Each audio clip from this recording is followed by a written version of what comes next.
Thanks first to Bill for giving me a couple of extra seconds for my talk. And I was going to walk up here like a zombie, but I figured that probably wasn't completely appropriate, even though it is the right month for that, right? So we're getting awfully close. So I'm going to talk to you about, again, something completely different. Vaccines saved clearly 6 million lives in the world last year alone. 700,000 kids in the US are alive today because of vaccines. But there's one big problem with vaccines, and that is most of the really effective ones you have to keep in a fridge. You can't freeze them, you can't heat them up too much. And this is clearly a problem when the rain falls in Portland and trees fall on the power lines, but much, much more importantly in the developing world, which, as we all well know, has a lot of places that could really use some good and, in fact, some of the newer vaccines that are coming along. What happens in the developing world? Well, you get transportation like this, on the back of a donkey. And I was recently quoted in a certain journal like New York Times saying you can't put a fridge on the back of a donkey. Really long power cord, but that's about it. So we said, who are we going to ask? Well, ask T-Rex. T-Rex always has the right answer to questions, right? Well, this is actually, of course, not T-Rex. This is a fossil T-Rex at the Field Museum in Chicago.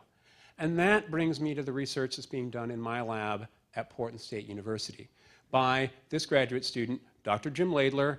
Yes, already a doctor before he made a graduate student in my lab. He says it's his midlife crisis, working on virus fossils for his PhD in my lab.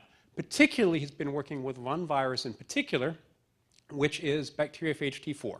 Why bacteriophage T4? Because it's beautiful. But also, it's got this really distinctive shape, and we can get lots and lots and lots of it. So basically, for about the first half of his PhD thesis, Jim showed that you can take bacteriophage T4, coat it in silica, and see that it really does get a very clear silica coating. On the other hand, uncoated, as you can see at the bottom of the slide, looks very, very different. Unfortunately, what Jim also found is that the longer you left these viruses in these conditions, they basically became blobs. And blobs are not something you can put in a museum floor. You're not going to use it for detecting virus fossils. But Jim said, well, what actually happens then to the viruses once they get coated in silica? And we know places where they do get coated in silica. It turns out that they lose huge amounts of infectivity. The blue line here is bacteriophage T4, again, our favorite virus, at least for his project. 4 orders of magnitude loss of infectivity in coating with silica. Vaccinia virus at the bottom in the red line, more than 4 orders of magnitude loss of infectivity. Hot spring virus that you actually find in some of these silica depositing environments, medium loss, and then a few viruses don't seem to care whatsoever. So that was really kind of interesting, but not terribly surprising. The really cool thing is that Jim discovered you can actually reverse this silicification. You can take the silica coating off of these viruses. And lo and behold, once you have done that, these viruses come back to life. So this, and it's his terminology, these are the zombie viruses. If you look at the blue line, you see it comes almost all the way back up to where you started. And remember, this is a log scale. Same thing with vaccinia virus. Even those viruses that are less inactivated still regain a lot of their infectivity once you take the silica coating off. So that, okay, was really cool in and of itself. But the other thing that Jim noticed was now if he takes these viruses that have been coated in silica, it turns out they are now hyper-resistant to insults. And the particular insult that we used was drying. A, because it's easy to do, and B, it turns out bacteriophage T4 is incredibly sensitive to drying. You put it in a speed vac, zero infectivity whatsoever. However, you coat it in silica, it's stable for over 2 months, losing basically no infectivity. So is this the solution to freezing or things getting too hot? We think that it might be, and again, that's a pretty big maybe.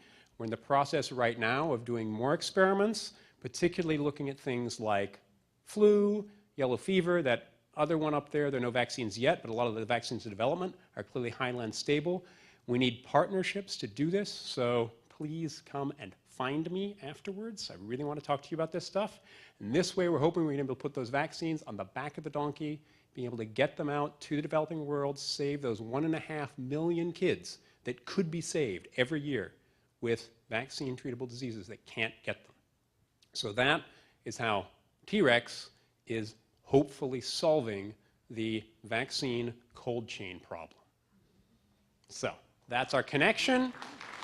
If you want to find me, there are a couple of different ways. One, grab me right afterwards, or go to Yellowstone National Park, which is where I do most of my research, poking around hot springs. You can also just Google virus hunter at Portland State University, because that's kind of how I'm known.